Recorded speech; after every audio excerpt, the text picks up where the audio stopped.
The Dow touched right up on 27,000 this morning, coming out of the week hot with Donald Trump having a nice little meeting with Kim Jong-un. They crossed the borders both ways, and that's good geopolitically. And Trump also came out of the G20 with some little more peaceful language towards China, saying that he thinks we're going to get to some trade deals that'll be positive, and the market loves it. Anything above 27,000, I think we're back on our way to 30.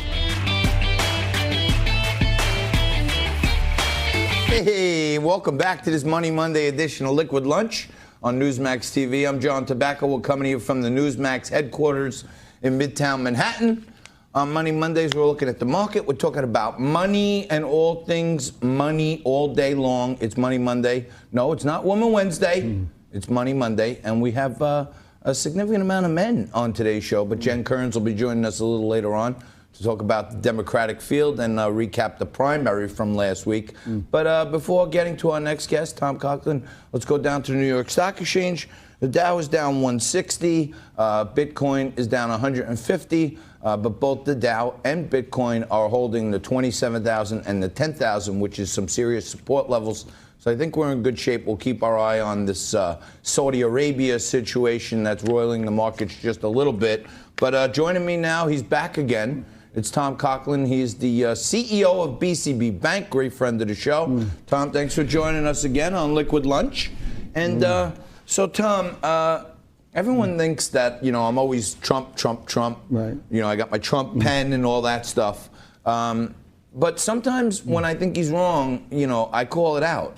And I really feel like the president should keep his nose out of the Federal Reserve Bank.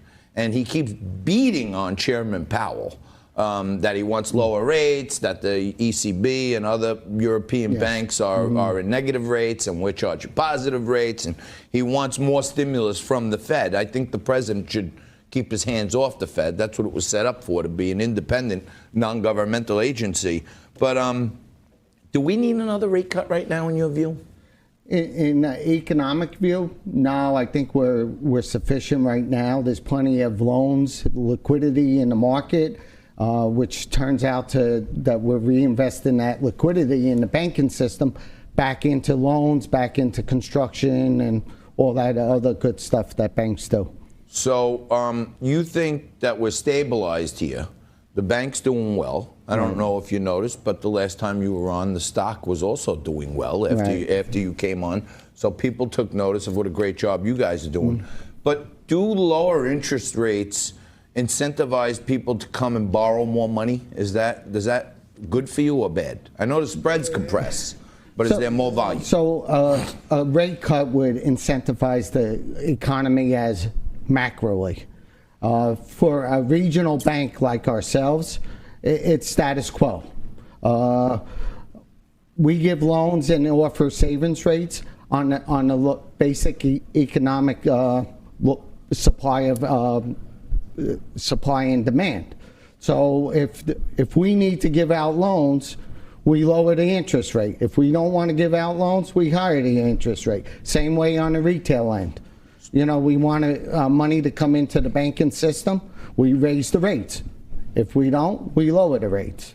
It has nothing to do with the Fed. Well, how are you right now? Do you want money to come in, or do you want loans to go out? We want loans to go out because the banks are now, not like a year ago, are flush with liquidity. It is a concern with the FDIC, liquidity in the banking system, but right now I think it's stabilized. So one of the things the Fed did just a few weeks back when they cut rates, they also cut the rate on the interest on excess reserves, right? They cut that rate down a little bit. So for those of you watching at home, you don't know about this. When your money's in the bank, the bank can choose to put those excess reserves with the Fed, and the Fed pays the bank interest on excess reserves. Is that right? So one of the places where the Fed just cut into your margin is by lowering the interest on excess reserves. Right, they lowered the overnight interest rate. But however, if you're a true banker, you're reinvesting that liquidity back into the market in loans and maximizing your interest rate. So rather than just dumping it into the Fed for the excess reserves, this is one of the places where you have to make an executive decision and say, hey, we're not making enough there. We'll take just a little more risk and make some construction loans. That's correct, John. That's correct. So I feel. And construction loans is your biggest money maker on the loan side. It is. So I'm feeling like everywhere I go, and I travel a lot for business and the show, I feel like everywhere I go there are cranes. There are buildings going up. There are superstructures going up. Is construction booming right now? Construction is more than booming. It's super booming.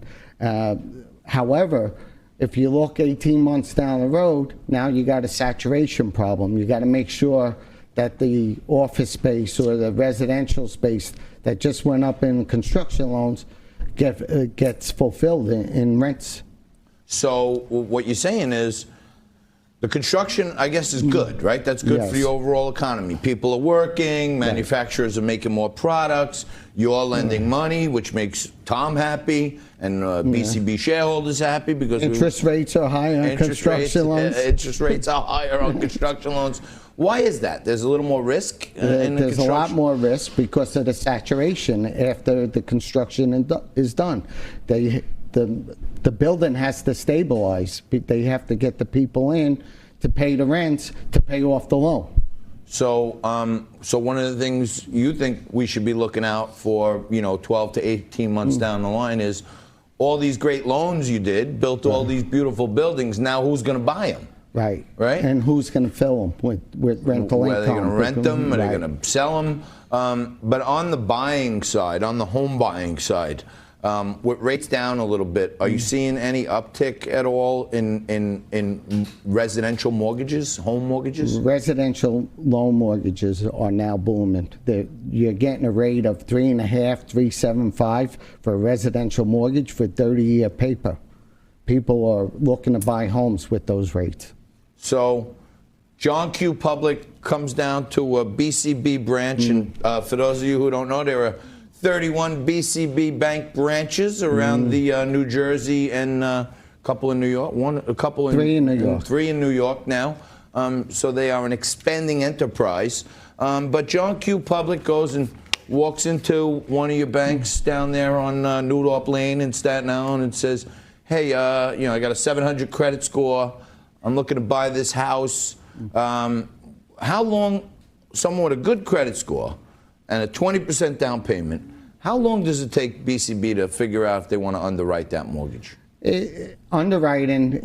To make that mortgage, right? I'm sorry. Underwriting, it takes about 3 days to know it, to satisfy all the regulatory requirements, the appraisal, the Patriot Act requirements.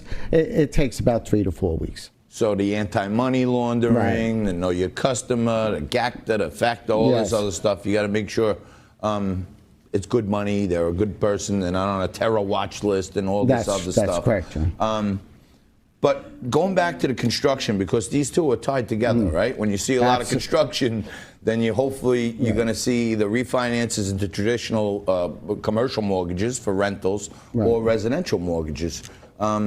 So that's what's going on in the banking side, traditional banking, construction loans, home loans, the Fed. Tom's going to stay with us. We're going to come back and talk about all the innovative stuff that they're doing, or at least looking at BCB Bank. There's a cannabis banking problem. There's a crypto banking problem. And me and Tom are going to talk about all that right after this. Take a quick break. We'll be right back. Liquid Lunch Live is brought to you by BCB Bank. Count on us.